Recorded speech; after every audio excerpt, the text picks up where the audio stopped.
and you placed it in my spirit so that it may come forth from the vessel that is standing here and enter into the lives of your people, to all of us, that it will help us to be more successful, more effective in our spiritual cultivation. Thank you, God, again for the opportunity, and we pray, God, that you would breathe on us the breath of life, that it will give us the type of wholeness that will help us to be a blessing and a benefit to those who are in, but also those who are outside the kingdom. We thank you now. In Jesus' name we pray. Amen. Navigating through life circumstances. You may want to write that down, or if you have a camera, you can take a picture of what you see on the screen. I will not insult your intelligence as I begin this series, because I understand clearly that you are aware of what life's challenges are. I know you know them. As a matter of fact, if we took a survey or if we walked around the room and asked each individual person in this room today, what is a life challenge, you would be able to share from your own personal perspective. You'll be able to share with us some of the challenges in your own life. As a matter of fact, I just shared my own, at least one of mine, and that is the procedure that I had a few times on my eyes. And so, but not just that, there are other challenges, and we'll be able to talk about it. So life, challenges of life, they vary. And that's kind of the point we are attempting to make. They vary, but generally they fall into categories like this. Here are what's kind of known to be the most popular, if I could use that terminology, the most popular would be financial struggles. Financial struggles is one. When you start talking about life's challenges, financial struggles are one, can be one. But here's number two.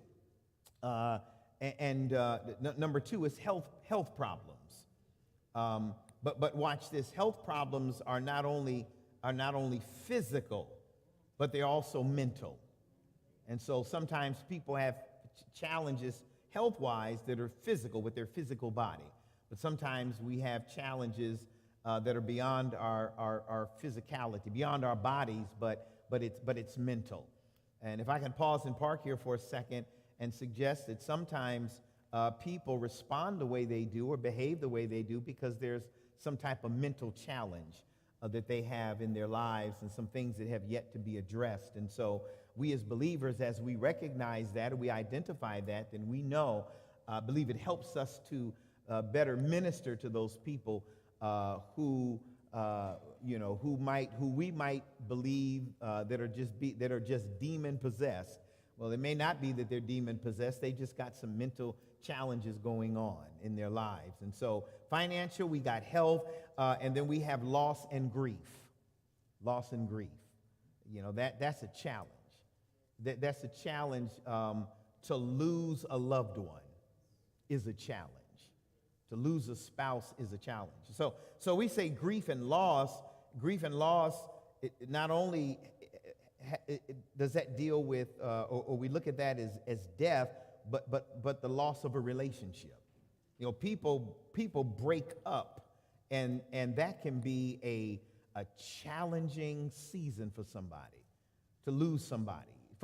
Somebody decides, let's be real, they decide they don't want to be with you no more, and you've given everything that you could to that person, and you had no idea that person felt that way, and one day they decided, they came to you and said, I don't want to be bothered with you no more. I'm leaving you and I'm taking everything.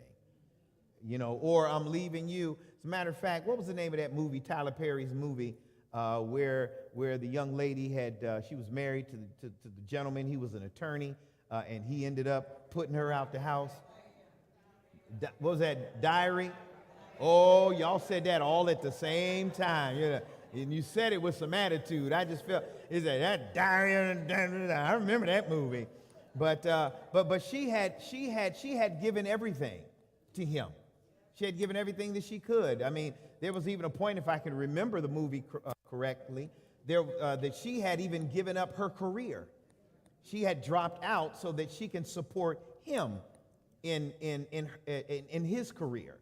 And he went on to do well, and they bought this big, beautiful home, and life was well to some degree.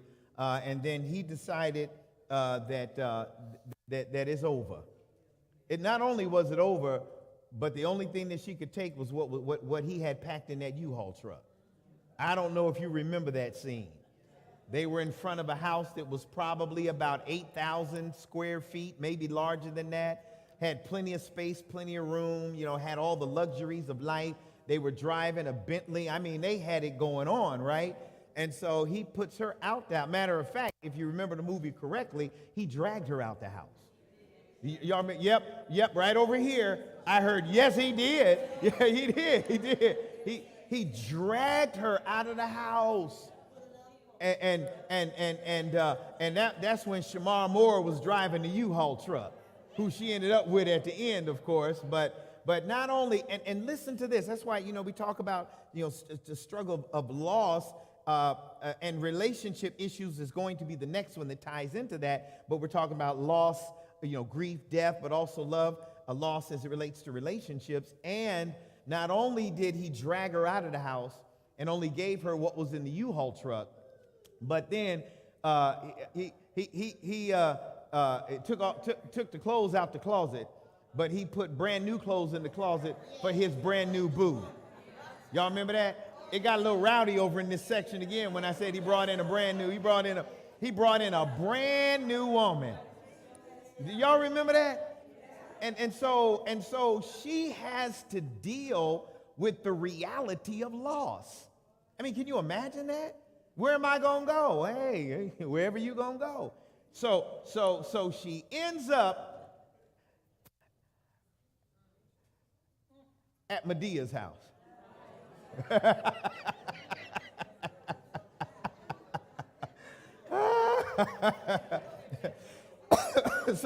But the only point I'm trying to make it, that's devastating for somebody. And that, my brothers and sisters, is a movie, but that has also happened in real life. And I don't know, maybe there's somebody in here that could have experienced that on one side of the spectrum or another. Could have been a male or a female. Either way, if somebody comes to you and they make the decision that they don't want to be bothered with you no more. That's rough. So we got financial struggles. Money is funny. Change is strange. We got health problems. We got both physical and mental issues. We got loss and grief. We got relationship issues. And watch this. This is one that we're in the midst of even now. It's what's called social injustice and discrimination going on right now. Matter of fact, it's been going on for a long time. It's just out of the hat. It's out of the hat. It was undercover to some degree, but now it's right out there in plain view. Plain view. Plain view. And so these are some of the challenges that we're going to have to deal with. We are not exempt from that. We're not. None of us are exempt from it. And so what we have to do, and it is critical that we do this, and here it is, we have to overcome these challenges. We have to. We have to. And I'm going to talk a little bit more about it in detail, but can I tell you what it requires real quick? And you'll probably hear me say this again. What it requires is developing resilience. And I'm going to talk about that a little bit more. I wanted to make sure I looked at that word closely so I wouldn't be in front of y'all and in front of the whole world struggling trying to say a word I can't pronounce.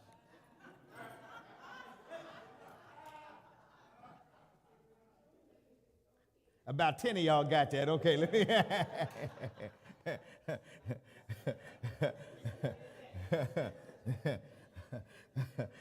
Developing resilience is the first thing.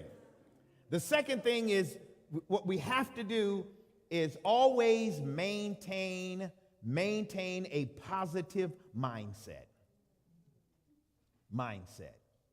A positive mindset. No matter what you're dealing with or no matter what you're going through in life, We have to always, and sometimes people are going to make you want to cut them. That's life, right? But always remain positive, positive mindset. And here it is. Thirdly, and again, we're going to talk a little bit more about it, is seeking support to grow.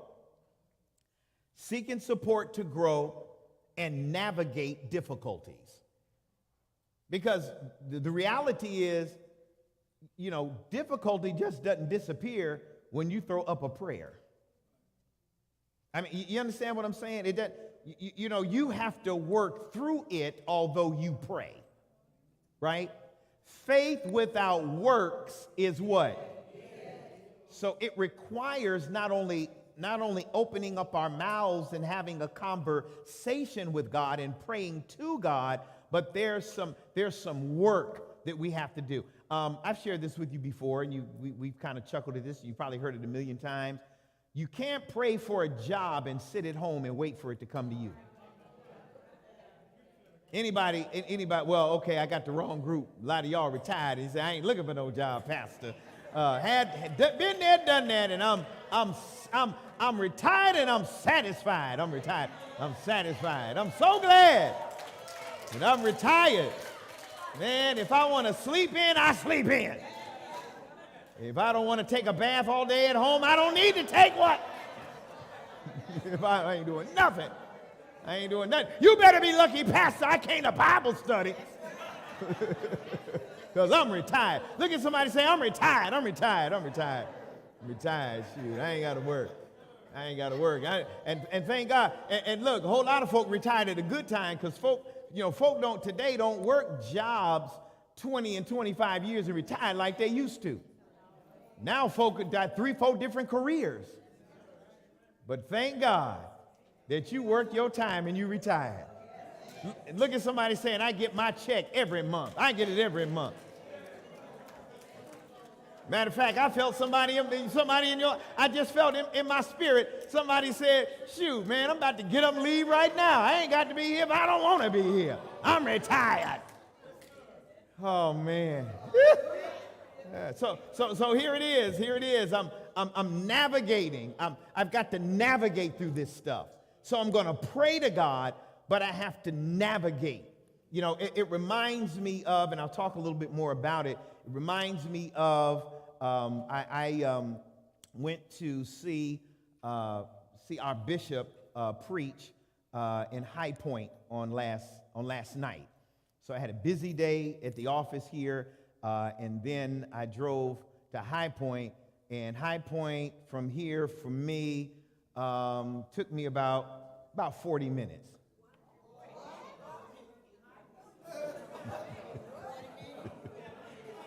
Okay, an hour and 45 minutes. Okay, an hour and 45 minutes. An hour and 45. It took me an hour.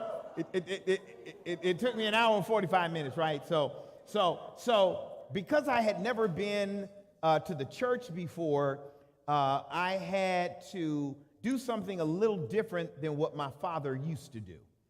And I remember when we were kids and my father we would travel. We would do stuff like travel from California to Russellville, Kentucky. And my father, he would take that map. He'd go down, back then they used to call the service station. You go down to the service station and you can buy the map, and he would lay the map out on the table, and he would get his marker, he would mark his route, how he was going to get to where he was going, and then he would be in the car with that map, getting there. And isn't it nice to know that nowadays you don't have to use that paper map? You know what I did? I just took this phone out, and I put in Waze. I put in Waze. My wife likes the other one. There's another one she likes. But I like Waze because Waze tell me where the police are. I need to know. I ain't committing no crimes. I don't want you to think I didn't break in anything, Sister Munson. I didn't do that. I was just, I want to know because I might drive like Reverend Dawson and get pulled over, and I don't want to get pulled over. And so it tells me everything. And so The navigation will tell you, beautiful. It told me I was on 87. See, I'm getting to know my way around here now. I was on 87, and it just said go 73 miles, and then you're going to get off. I said, 73 miles? So I'm riding 73 miles before, but it tells you everything. You can even pull it down, and it'll give you every step by step, how to get to where you're trying to go. Navigate. I started out here, but then I ended up in the destination that I was trying to find. Man, I just said a word. Look, when we've got struggles and difficulties in our lives, we've got to navigate. You're here today, but you have to navigate your way through some of the weeds and the challenges and the difficulties in life until you get to that ultimate destiny that God has for you. And I say there's breakthrough in here for everybody in this building. I tell people all the time, don't ever believe that where you are today is where you're going to be tomorrow. There is destiny all over you. There's destiny all in this house. And so you might be in the midst of a challenge or a struggle now, but God has given us the ability to navigate through. Got your navigation. Look at somebody and say, I got my navigation. I got my navigation. Can I tell you what your navigation is? Your navigation is your word. You got your word. Your Bible is your navigation, and your prayer life is your navigation, and your meditation life is your navigation. You want to know how to get to where you're going? Ask God. God will tell you. Can I just say this? Oh, I feel like I'm preaching. Let me slow down. I haven't been with y'all a while, so I feel like shouting a little bit. That if God can make an app to get me where I need to go, don't you believe that God has a word that he can give you that will get you to where you need to go? All right. Look at somebody say, you got to navigate. You got to navigate. And here it is. I didn't know. I was like, Bishop said this last night, so I'm going to take this from Bishop. He said this last night. Now, I got this manuscript that's sitting in here in front of me, but every now and again, Bishop said last night when he was preaching, he said every now and again the Lord sends him text messages while he's preaching his sermon. So the Lord is sending me text messages right now. And so here it is. My navigating through some of the challenges that I'm going through might mean that there are some people I have to get away from. Sometimes we say that when we're kind of talking to young people and they might be dating somebody and you try to tell them, get away from them, they don't mean you no good. I'm going to marry you, and then you give yourself to that person and they still don't do it. And you've been telling them that for a long time. But sometimes love just be loving. It just be that way. And sometimes we need people to help us navigate. But also, not only do we need to hear what people are saying, but we have to be willing to respond. There are sometimes people in our lives that God is trying to get us away from. And sometimes we try to hold on to them. Here's a real good one, because I'm just going to keep feeding them the word, and I know they're going to change one day. But can I tell you something? Maybe it's for somebody else to do and not you. Oh, maybe your job is to plant a seed, and then somebody else comes along and waters the seed. And then God gives what? The increase. Woo. Look at somebody and say, you got to get rid of some people. You do. Everybody that says they love you don't mean they love you. They may love what they're getting from you, but they may not love you. And sometimes they're going to hold you as long as they can until the next train comes by. Ooh, I just said something. Look at somebody and say, I know that's right. Yeah, people, that happens. So we got to navigate. So navigating life's challenges is dealing with approaching, managing, and overcoming difficulties.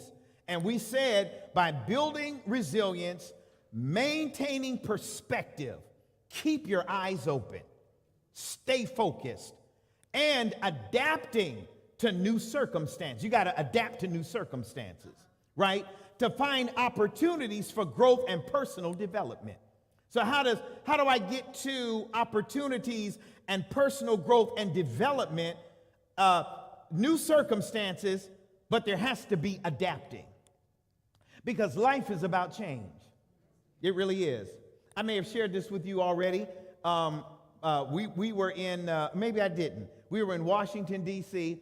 I wasn't with you Sunday before last. It was only because I was baptizing. I shared it with you. My great nephew, 5 months old, was baptizing him, and I've taken on that responsibility that my father-in-law, he was always baptizing the grandchildren and doing weddings, and so he passed on, he's transitioned, so now I be the one. And so when I get a phone call that says, well, can you baptize the baby? No, I'm not baptizing no baby. No, I said, yes, I'll be right there. So I was there. And so in my mother-in-law's house, she's got all kinds of pictures.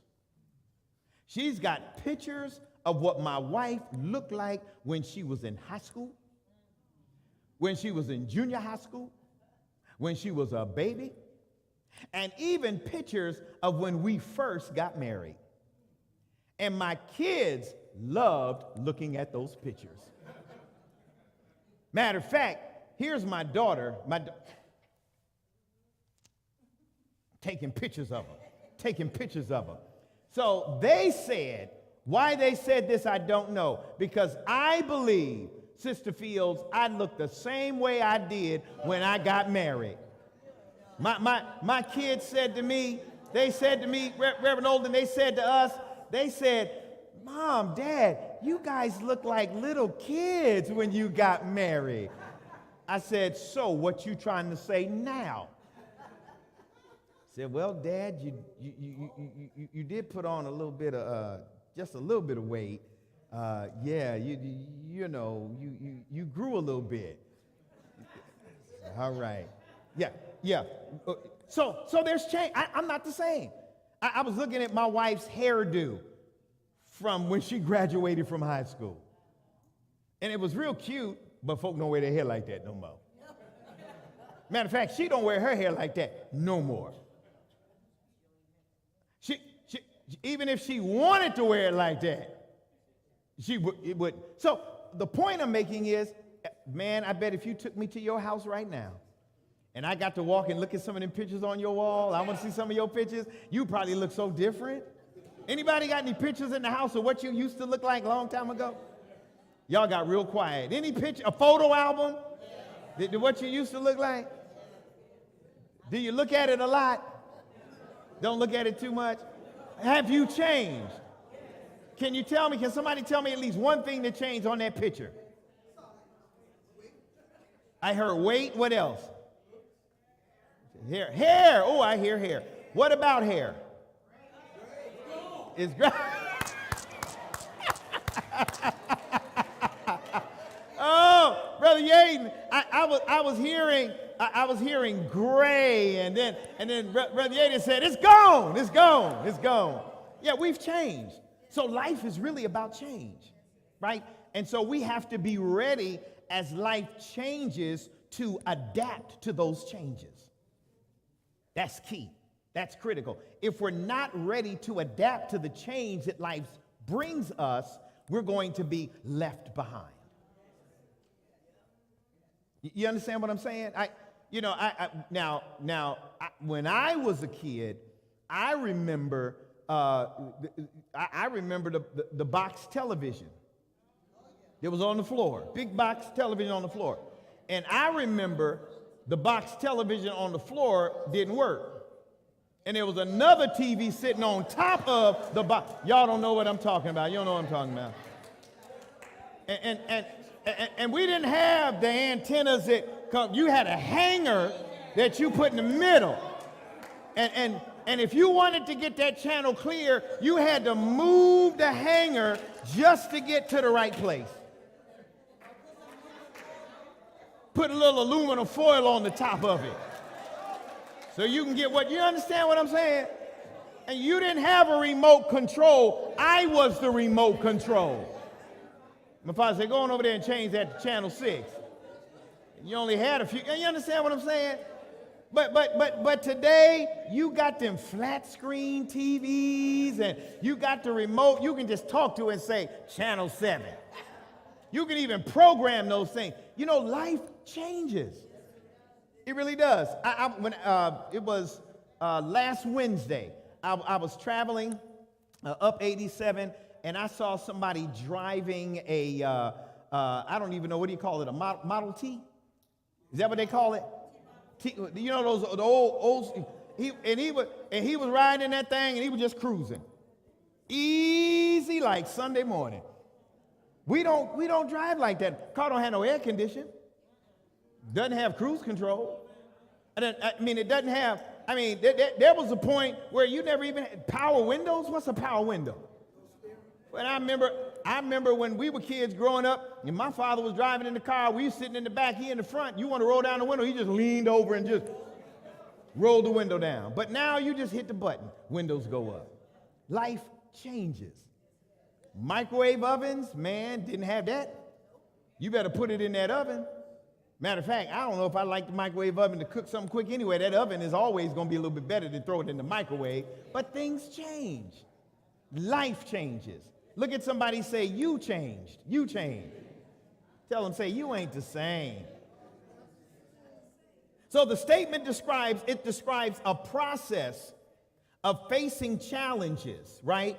By developing, here it is, the ability to bounce back, right? The ability to bounce back from what? Setbacks. The idea is that no matter how many setbacks I have in my life, I have the ability to do what? Bounce back. Bounce back. Bounce back from setbacks, circumstances, or maintain what I would call a positive outlook even in the midst of difficult situations. So what I'm saying to you today is no matter how many challenges you have, you should always have a positive outlook. We said that up front. Have a positive outlook. And that can be hard. That can be real, real hard. But we got to do it. We have to do it. And then, again, adjust to new circumstances. Ultimately, using these experiences to learn and grow as a person. Because really, at the end of the day, everything that you go through in life are for the purpose of learning and growing. Every bad situation that you go through, it's about learning and growing. Don't always look at it as something that's there to destroy you, but look at it as something being there to grow you. Every circumstance about growth. The Lord will take evil and turn it. Oh, I heard about 5 people say good. Turn it into good. Every single time. That's why the devil's so mad. Because the devil doesn't have all power. Okay, let me tell someone. The devil does not have all power. I came by here to tell you, you've got more power than the devil. Because the only way that the devil can work anything in your life is if you allow the devil to do it. You got the power. Look at somebody and say, you got the power. You got the power. Got power through the anointing and the power of God. Yeah. We've got to essentially, here it is, and I'll probably say the word 100 times. You got to navigate adversity. Like we talked about that navigation. You got to navigate it by actively, again, here it comes, building resilience, keeping a balanced perspective, and adapting to change to find opportunities for personal growth. You're going to hear me say it over and over again. Over and over, just like a school teacher. You got to say it over and over again. And sometimes we might be writing it down. You may not get it. I'm going to say it again. It involves embracing life's uncertainties. Embracing.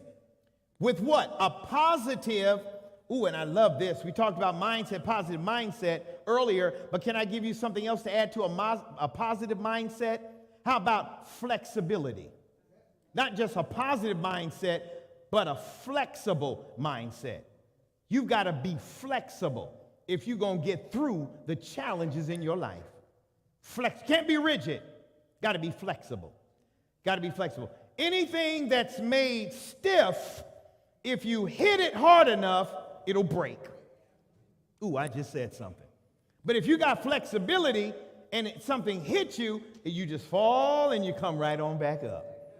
I got flexibility, flexibility, flexibility. Look at somebody, say flexibility. Got to be flexible. Got to be flexible because the enemy's going to come. But you can't let what the enemy comes with destroy you because you're flexible.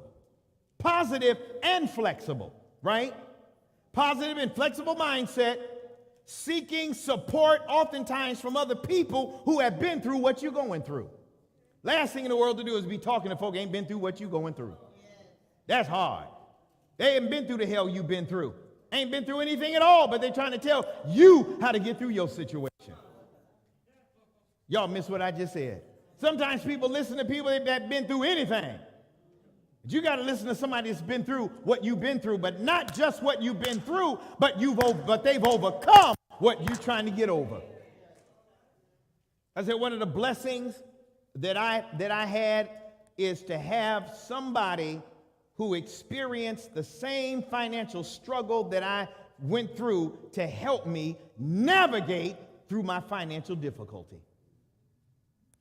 I wasn't going to look. Why would I talk to somebody that's just as broke and busted as I am and ain't trying to get out? Well, yeah, you know, you need to get out, but they all up in it. You got to talk to somebody that's been there. Look at somebody say that's been there. Tell them it's been there. It's been there. There are all kinds of people that you can connect to that have been through what you've been through. And you can help a lot of people. A lot of people can help us get through. Flexible. Look at somebody say flexible, flexible. You got to take, here it is, proactive steps. Proactive steps. This is all in the Bible. I'm telling you, this is all in the Bible. It's all got to have proactive steps. Proactive steps. Proactive steps. And again, using setbacks as lessons to become stronger and wiser. Can I tell you this? To become stronger and wiser. Can I tell you this? I am better in some situations today because of what I went through in the past. It made me better because I looked at that broken situation as a tool to help me to become stronger and to help me to become better. And sometimes what happens too, I tell folk all the time, you can be a living witness. Sometimes we witness with our mouths, but have yet to experience overcoming. And so people won't listen to us, but they listen to us if they know that we've been through, or they can see us and see that we have overcome what we've been through. People don't always, okay, what I'm really trying to say, can I say it like this? Can I get a little bit closer? Can I get a little closer? Don't be shy. Okay, sometimes people who are in a mess have a tendency to try to talk to other people about getting out of their mess. And they haven't even got out of theirs.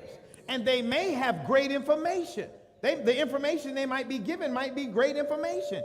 But the person's not going to listen to them because they're still in their mess. But not just still in their mess, but they're not trying to get out.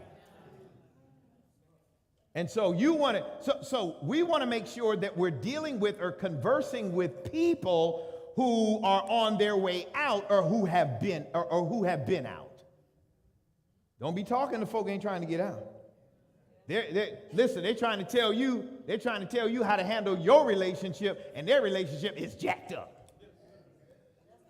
You know, you got to be faithful. You got to be faithful to your spouse. You got to be faithful. That's what God is calling us to do. And you catch them coming out of the Holiday Inn with somebody else. I mean, you understand what I'm saying? People will see stuff and they will not follow us based on observation. That's powerful. So when we're navigating is not only about what is said, it's about what's seen. Look at somebody say, I know that's right. It's about what's seen. I know that's right. Man, this is good. This is good. Now I mentioned adapting, or what's called adaptive coping. This is a good one to write down. Adaptive coping. Oh, we're going to get into some Bible. We just dressing it up right now. We getting ready. Adaptive coping, I mention it as it relates to navigating life's challenges. Because adaptive coping will help us overcome difficulties. Adaptive coping. Now, let me tell you what adaptive coping is. I'm not trying to insult anybody's intelligence because some folk may already know. So we're just going over it. We're going over it again. Adaptive coping refers to healthy and constructive strategies. Healthy and constructive strategies used to do what? Manage stress. Adaptive coping, right, is about healthy and constructive strategies to, number one, manage stress. Because Lord knows if you watch the news every day, it's going to stress you out. There's always something different, something crazy going on. If you didn't do anything crazy this morning, I promise you, by the time you get home and turn on your TV, he's going to do something crazy. And that stuff just keeps hitting us in so many different directions. But like I said, I think I said it on Sunday, some things are done on purpose. Chaos is done on purpose so that you never look at the shiny object. Man, I wish I had a witness in here. So I know that's right. Oh! So we got stress. And healthy and constructive strategies helps us to manage stress and difficult emotions. Because our emotions can be all over the place. They really can. Relationships, can take your emotions everywhere. Stuff happening, emotions go all over the place. Let somebody pull in front of you when you leave here. And you trying to get somewhere. If you're not careful, your emotions will take over.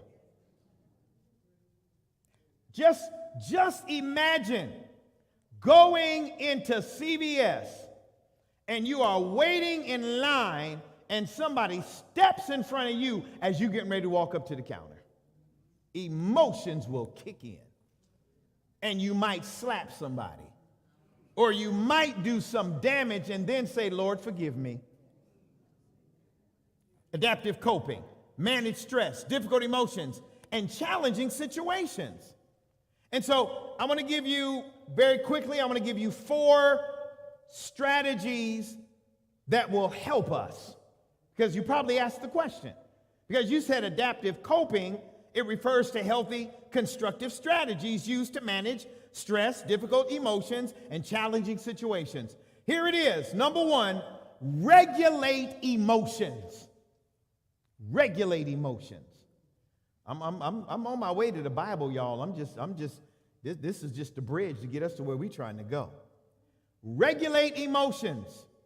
Now, regulating emotions involves reducing negative feelings. Reducing negative feelings. What are negative feelings? Anxiety and fear.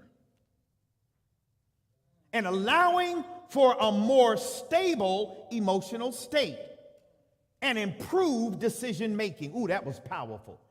My improved decision making, right, is about reducing negative feelings like anxiety and fear. So when I do that, I stabilize my emotions and it helps me to make better decisions. That's a whole lot that comes from regulating one's emotions. A lot of people don't make good decisions because they run with anxiety and fear. But once again, in order to regulate, we've got to reduce negative feelings, stabilize our emotional state, which will improve our decision making. Number 2, improve well-being. Number 1 is regulate emotions. But number 2 is improve well-being. And that just simply means enhancing one's psychological and physical health. That is, to improve both your mental and bodily well-being through healthy habits and mindful practices. Oftentimes what people say, okay, enhance psychological and physical health, that is to improve both your mental and bodily well-being through healthy habits and mindful practices. To improve both your mental and bodily well-being through healthy habits and mindful practices. I oftentimes say that we have to be careful that we don't get so that we don't get so caught up with taking care of our spirit that we forget about taking care of our body. Here's my question to you. Who gave you your body? Okay, let me ask that question one more time because I don't think you heard what I said. Let me say it one more time. Who gave you your body? So who gave you your spirit? So if God gave me my spirit and my body, if God gave them to me, then who's responsible for taking care of them? That I am. So then why is it that a lot of folk will take care of their spirit, but they forget about the body? There ought to be consistency in our walk in relationship with God. That I have to take care of my spirit, but I got to take care of the body that God gave me. And can I tell you something? I don't always do that the way that I should do it. Because I be fiending for cookies, candy, and cake. I mean, you know, and Harris Teeter and Food Lion and all, they know how to do it. Because when I'm walking through the store, Sister Sawyer, and I'm buying what I'm buying, and my head is straight, I'm not going to do it. I'm not going to do it. I'm not going to do it. I'm not going to do it. I'm not going to do it. I'm not. And I'm not going to do it. And I'm not. And I'm excited. I'm not going to do it. I'm not going to do it. And I get to the checkout line. All the candy bars and that.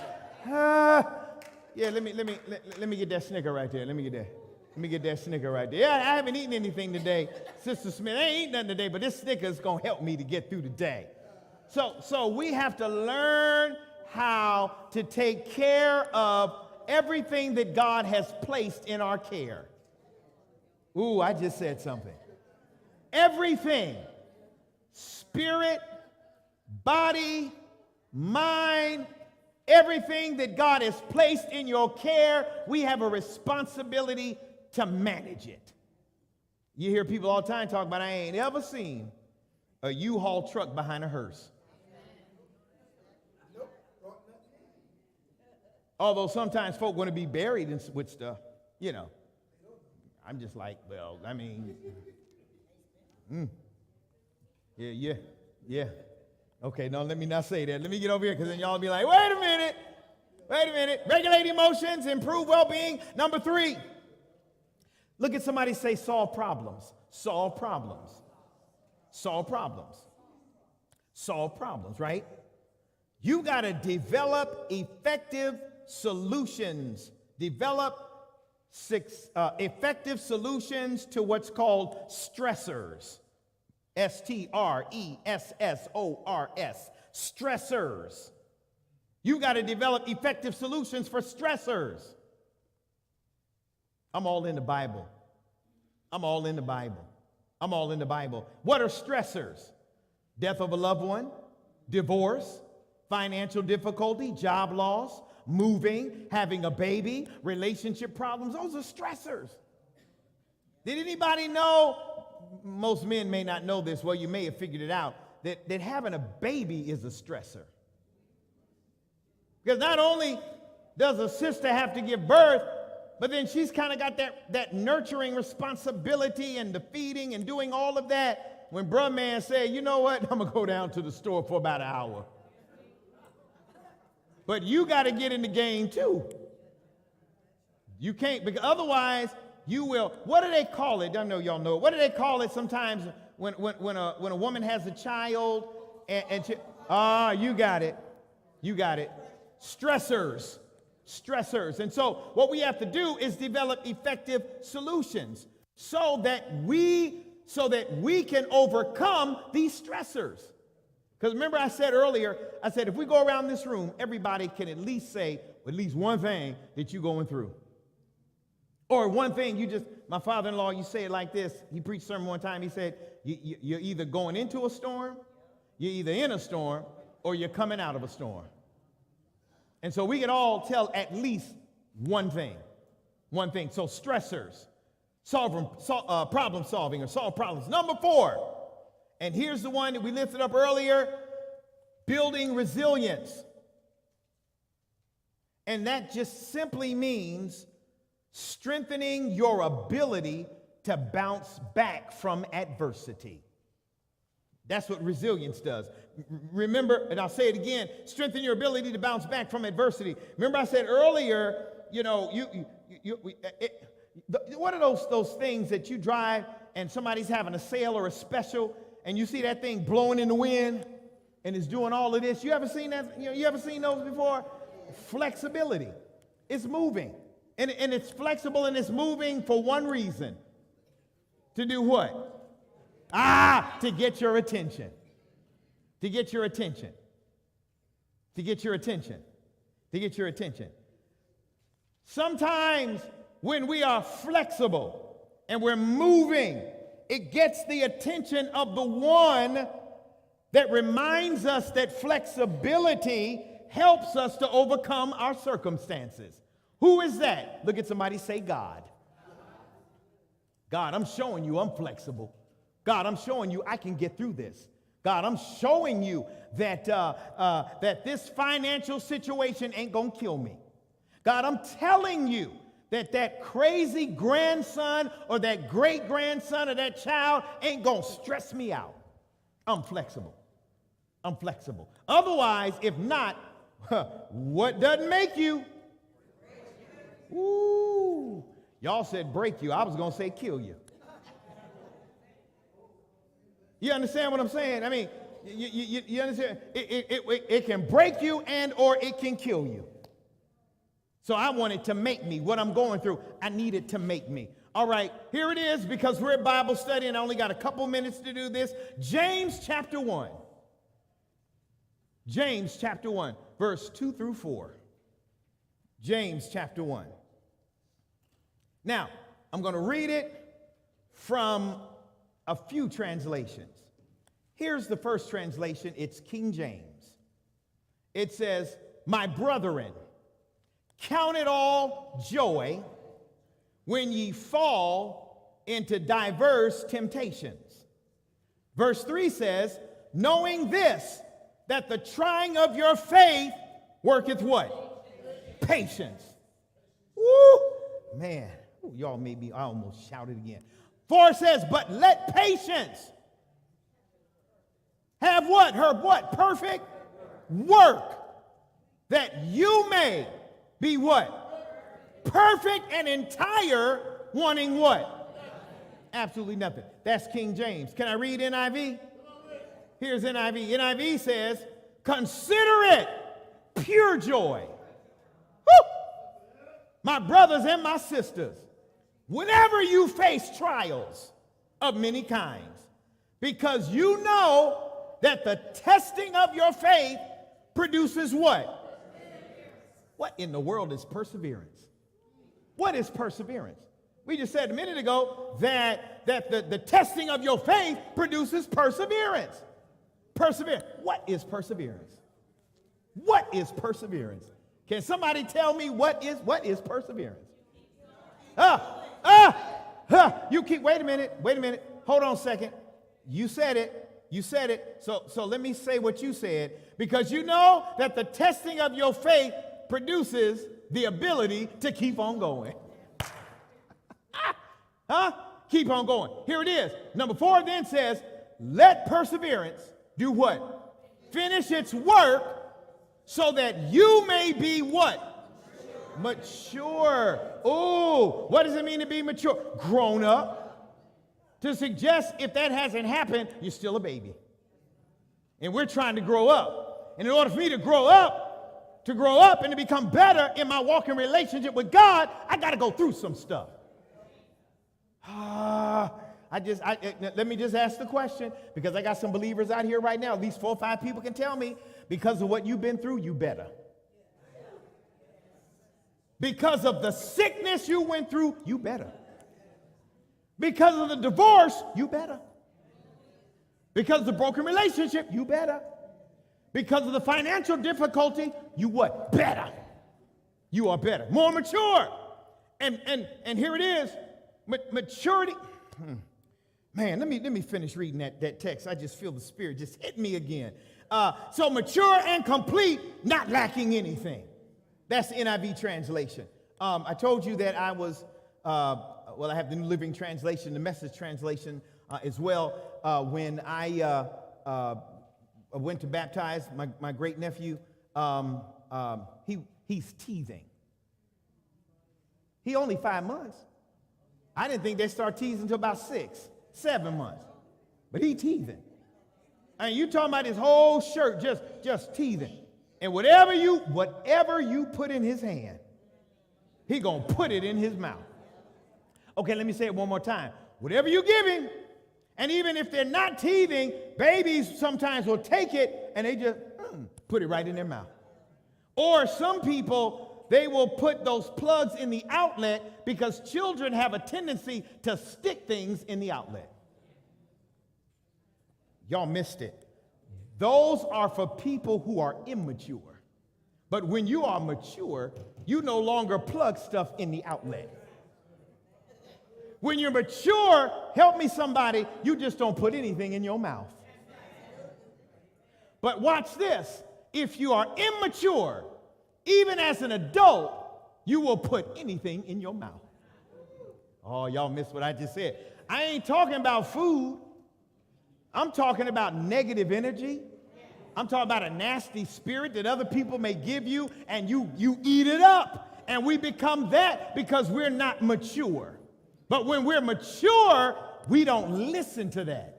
Guess what we keep on doing? We grow and we move beyond where we are. Woo! Man, that was good. I got a lot more to say about that. Here it is. It's the last one. The Message, or the New Living Translation says, "Dear brothers and sisters," and I'm not even done. I got to exegete this text.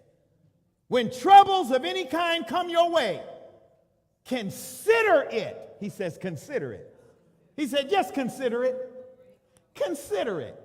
Consider it an opportunity for great joy, right? For you know that when your faith is tested, because your faith is going to be tested, your endurance has a chance to grow. Woo! I said had a chance to grow. It ain't going to grow by itself. It has a chance to grow. But in order for it to grow, there's some things that we have to do. So let it grow. That's what verse number 4 says.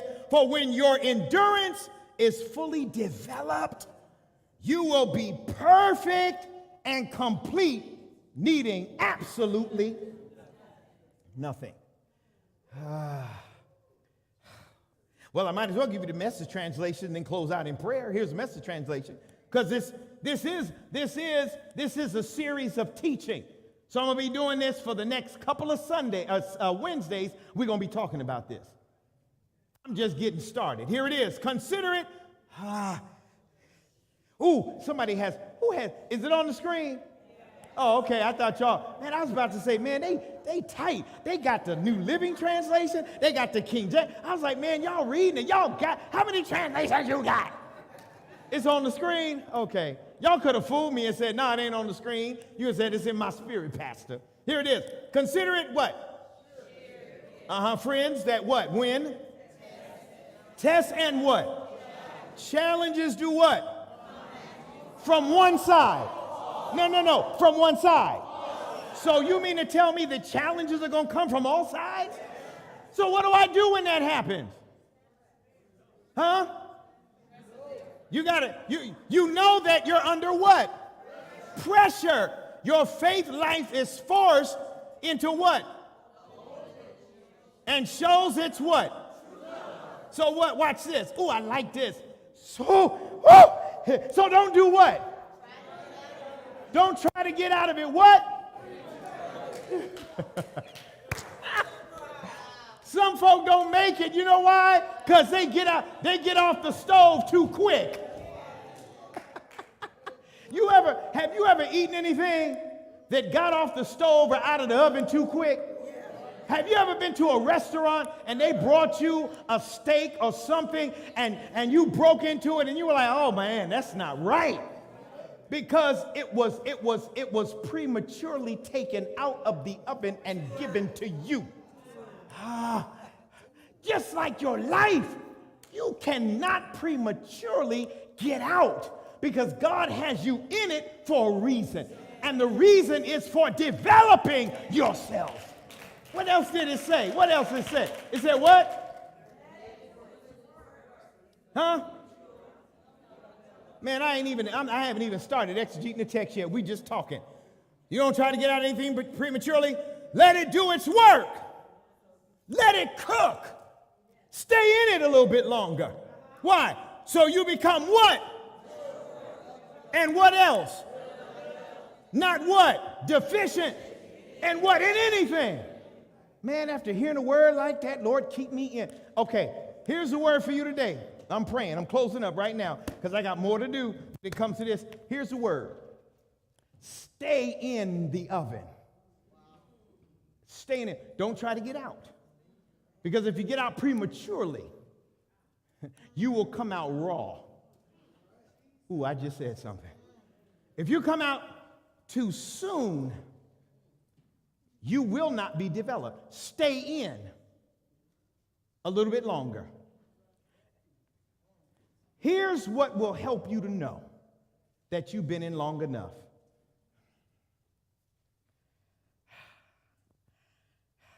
See how quiet it got in here? You ready for it? When you put something in the oven and you cook it and you get away from it, there's something that you have on your oven that's called a timer. And you know that it's not ready until the timer goes off. Ooh, I just said something. Don't you know that God has a timer on each one of us when we're in the fire? And that all we have to do is wait patiently on God for the timer to go off. And once the timer goes off, God then opens up the door so that we can come out and present ourselves mature and complete. My God, I'm going to lose it. I'm going to lose it. Look at your neighbor and say, you don't even know when to shout. You don't even know when to shout. All right, I got to go. But as Clubber Lane and Rocky told Rocky to get up from the ground, I got a lot more for you. But we're going to get it next week when we come together. I will be here next week. I will be here.